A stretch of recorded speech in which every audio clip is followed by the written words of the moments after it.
From the Aishin Broadcast Studio, it's AMN Drive Time, brought to you by Aishin.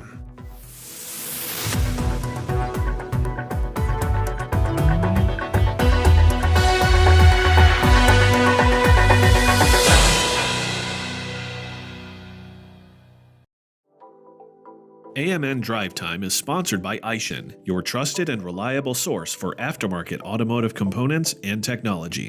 Visit AishinAftermarket.com for more information. Chip, welcome to AMN Drive Time, sponsored by our good friends at Aishin. Great to be here, Bill. Glad to have you at our headquarters here in Akron today. So Chip, just to get started, why don't you walk us through your professional background? We talked a little bit about that before we went live here, and how you ended up at J-B Weld. Yeah, it's really one of those stories you don't plan it when you get out of school, but I started in the automotive aftermarket with the Timken Company here in Canton, Ohio. Yep. And that was really my first entry into the automotive space. Worked for them in a number of capacities and around in Chicago and elsewhere, international. And then moved on from them to a company called RPM, where I was part of the Zinsser Primer and Sealers, and then the Bondo automotive aftermarket business. Yep. So kind of had a hardware home center mix and an automotive aftermarket mix, and decided in 2000s to go out on my own, and was fortunate enough to find J-B Weld and purchase the business with a group of investors, and been off to the races ever since. So I have kind of this affiliation for my whole career in either the automotive aftermarket or the hardware home center DIY space, you know. Terrific. So the company's primary focus since the late 60s has been on really DIY, right? I think of J-B Weld as DIY, but you're now preparing to launch a line of adhesives, seam sealers, and plastic repair products for the professional market, right? Yep. How did you come about that decision, and when will it launch? And talk about the overall strategy there. Sure. I mean, I think J-B Weld started in a garage with a husband and wife team, and it's always been a DIY, small fix and repair type of projects. And there was really no big strategic lightning bolt that said we should go into more professional type products. We get calls all the time from professionals who say, why don't you sell us this in larger sizes? And so it really isn't, like I said, a strategic initiative as much as it is demand being put on us from customers who said, why aren't you doing this? So it just evolved, and that's what we've turned into, and said, let's give it a shot. Got it. So talk about the branding strategies for the new professional line, and where will they be distributed? Are you going through traditional distribution? Are you going through retailers? How are you going to talking to everybody? Yeah, I don't know that we'll talk to everybody, but to start, we've kind of said, hey, we're going to go through kind of the traditional automotive places, and maybe some of our retail customers as well, where we have strong roots. But really, from a branding standpoint, we're blessed to have a great brand already that most everybody's heard about. For sure. So it's really about a product strategy that then morphs into the brand that we already have. So we're gonna look at kind of the traditional PB&E marketplace. Okay. We're going to work with our traditional retailers, the professional focused folks like O'Reilly's and maybe Napa. And we're going to bring those products out into the marketplace, with sampling and advertising, and hopefully have success. Sure. Sounds like you already have success because they're buying the product in smaller packages. Yeah, they've been asking for it for a number of years. When we got to the business, we said, hey, we think we've got this great brand. It's probably been underdeveloped, and this is just part of the evolution of building it out over time. So let me ask you, so you're gonna sell to people who distribute. Who's gonna throw the box away? Who's gonna ultimately use the product? Is it a technician at an independent repair shop doing brake jobs, or is it the body shop? Is it both? I think it'll be a little bit of both. I think, there are some of our applications are really for the technician and the independent technician, but at the same time, there is some body shop type activities. So, we get used anywhere something breaks. Okay. And so that's really gives us a wide audience and a universal appeal. Sure. And it's really not a replacement part type thing. We're a complement or a supplement to whatever they're working on, and they're saying, I need to just give that a little extra love and care with a J-B Weld adhesive here, seam sealer, or whatever it might be. So it could be a collision shop as well as an independent repair shop. Yep. So, as we were talking earlier, you own J-B Weld, but employees own a piece of the business as well, right? And I was just wondering, you could talk about the ownership model. What does it do for employee engagement, product for the success of the business, the culture of the company? What does that feel like day to day? Yeah, so I'll step back and say, look, I was fortunate enough to walk into a culture that was already existing, that was a family ownership culture. The business was started by Mary and Sam Bonham, and carried on with Mary and her daughter Rhonda after Sam passed. And they had a family feel. I mean, when I first met the group, they said, hey, we'll do whatever it takes, just let us have some time off on Sunday morning, And so we've tried to continue that family culture into the business. I've let the employees both earn stock into the business through what we call our MPU, our management participation unit program, as well as to purchase stock along the way. So today we have probably 35 to 40 employees who own stock in the company, ranging from hourly folks who are in our factory all the way up to myself.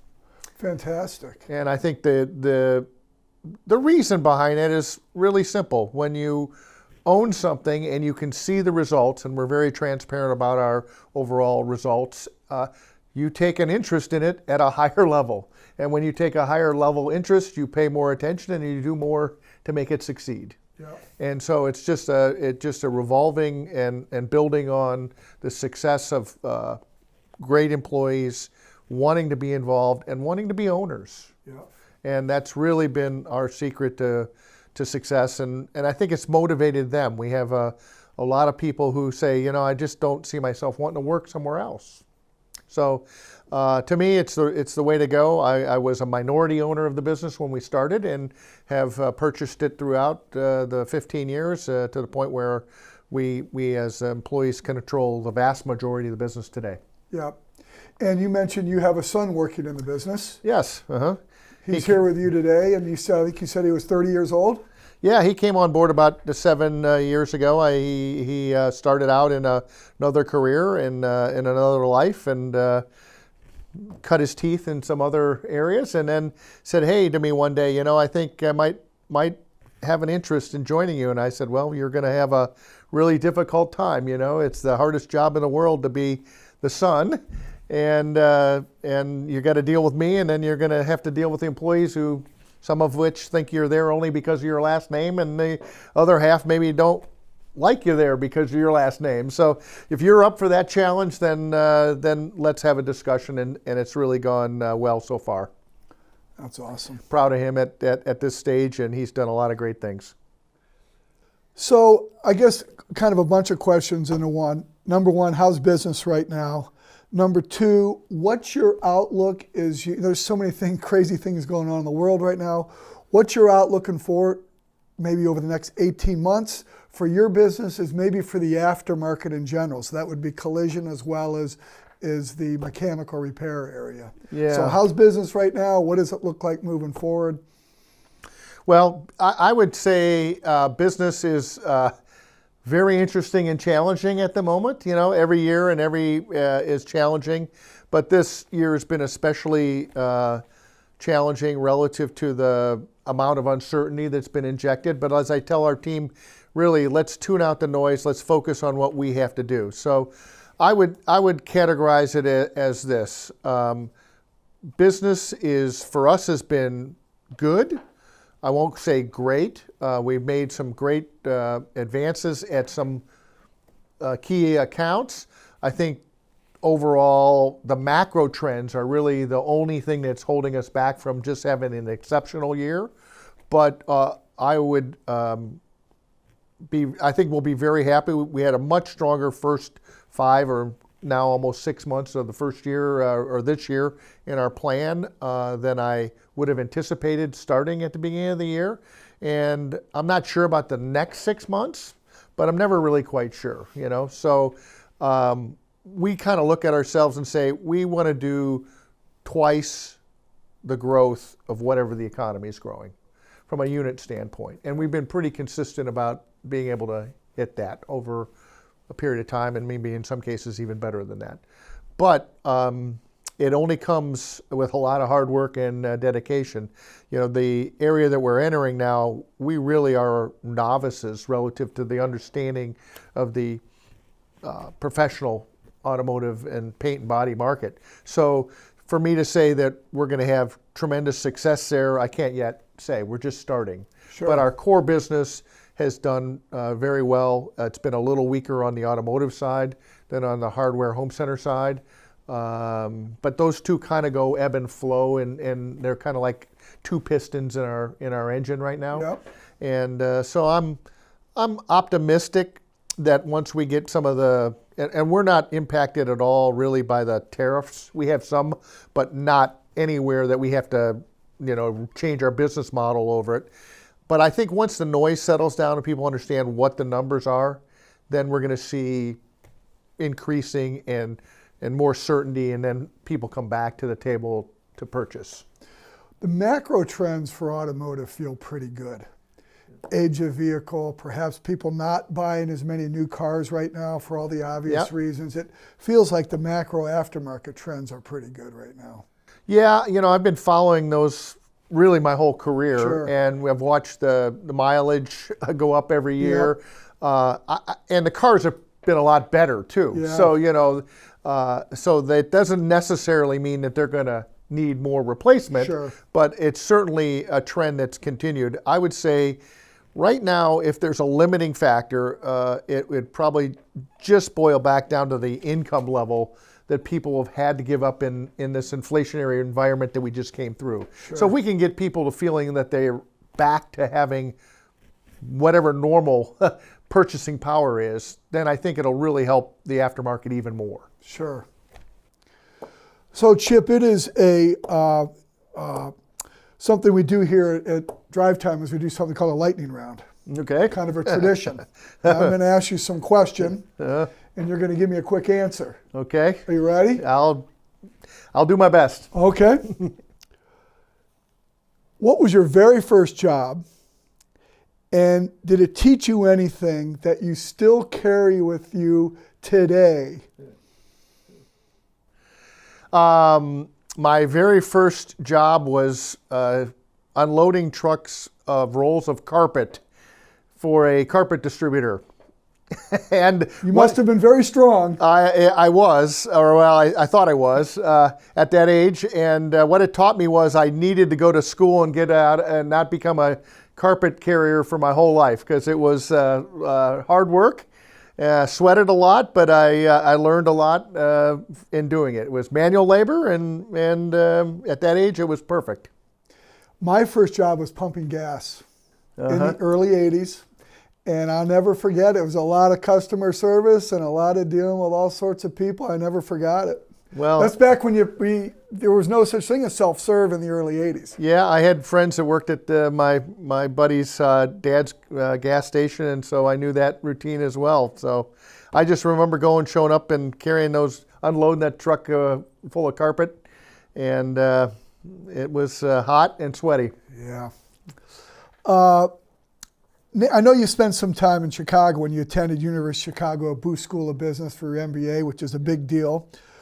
Do you have a favorite pastime in Chicago? Are you a sports guy there, a restaurant guy, anything a sailor because you're on the lake?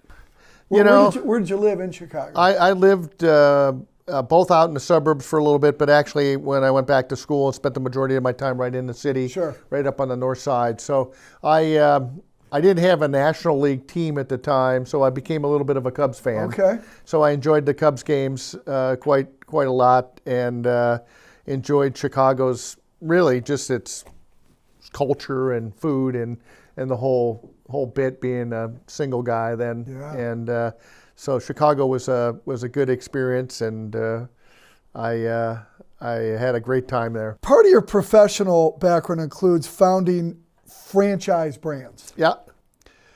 It's an international franchising company, right?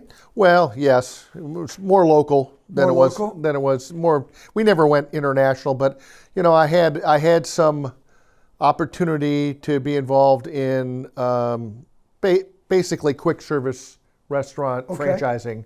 Any brands we might know? Well, I was involved with both Dairy Queen and Steak and Shake. Well, those are famous brands. Yes, they were, and it's funny, you can learn something in everything you do that you can apply to some other business. Sure. So, sometimes I still talk a little bit about the things that we had to do there. When you're dealing with a perishable item, inventory turns and stuff like that, and you go, well, it's not that our product at J-B Weld is going to spoil. Sure. But we still have to have the same kind of mentality relative to managing the inventory and the turns and all that kind of stuff. So you learn something in everything you do. Does Warren Buffett own Dairy Queen now? Yes. Yeah, right. I thought that was the one he owned. Yeah. I think when I started in Dairy Queen was just about, he had bought it maybe a few years before. Oh, okay. Yeah, and that was actually part of the interest because he was trying to actually take this iconic American brand that had kind of sat dormant for a while and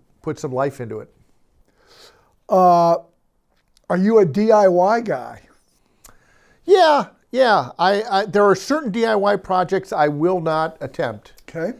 My dad was really handy, and I used to be the one that got to hold his toolbox occasionally, and we had a cabin up in the woods that needed constant repair. But I learned quickly that electric was not the thing. You hired somebody for electric and generally for plumbing. Yeah, but the rest of it, we went full bore. And where was the place? Because you grew up in Greater Cleveland, right? Yeah, I was way up in the central Pennsylvania area, Du Bois area, north of Du Bois, in a remote area up in the middle of Pennsylvania. Got it. Last question. Name a habit or routine that is essential to you to have a successful day. Wow. That's interesting. My habit or routine that lends my day to be successful is generally for me to get into the office or into my computer or whatever really early when there's nobody else around. And so if I can get an hour to 2 hours before the rest of the noise starts, I can have a really successful day. It helps me get the whole kit and caboodle organized in my head and the clutter out of the way so that when all the other stuff hits the fan, I've already got a good deal of things already taken care of and I can deal with what's going on moment to moment. So I would say my routine is to get in very early, and I generally don't have a lot of people around at that point, and I can get a lot done. And then I handle the stuff that comes in when everybody else comes in. Right. So that's my routine. Chip, it's great to have you on AMN Drive Time, sponsored by our friends at Hanson. Thank you. It's been wonderful.